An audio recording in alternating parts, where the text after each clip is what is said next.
You know, in Romans 15, Paul says that we need to have the same attitude as that of Christ. Peter says in 1 Peter chapter 4 that we need to arm ourselves with Christ's attitude. So much emphasis on the mind being renewed, the mind lining up with God. Well, the mind is like a gateway to our spirit, is like a gateway to our emotions. And so my encouragement to you today would be 3 pictures today which help us to process these ideas. Number one is that our mind is like a movie theater. Number 2, our mind is like a courtroom. And number 3, our mind is like a battlefield. If you don't think right, you're not going to act right. And if a leader's mind is corrupted, his leadership is corrupted. And so let's go straight to it. And so our minds are like movie theaters. And I believe God is saying, careful what you load in there.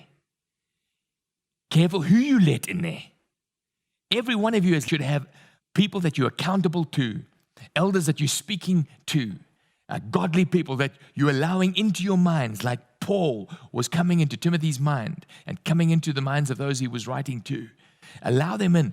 Allow the word in, because those movies are like a magnet for your future. We play out and live out in an imaginary world in our mind to an extraordinary degree. We load up movie reels and we play them out, and they elicit emotions in us. And those emotions often cause us to act. What am I saying? I'm saying that imagery evokes emotion, which evokes response. And so, we can then visualize the future, whether good or bad, before it even happens. Be mindful of what we load into this movie of our mind. Out of everything I've said, this is what you've really got to listen to.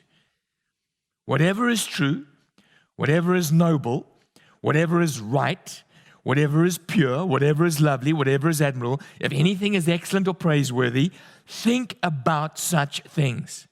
Whatever you have learned or received or heard from me or seen in me, put into practice, and the God of peace will be with you. Who do you allow into your minds? What trusted men and women do you allow in there? Because their values, their thoughts, their theology becomes yours.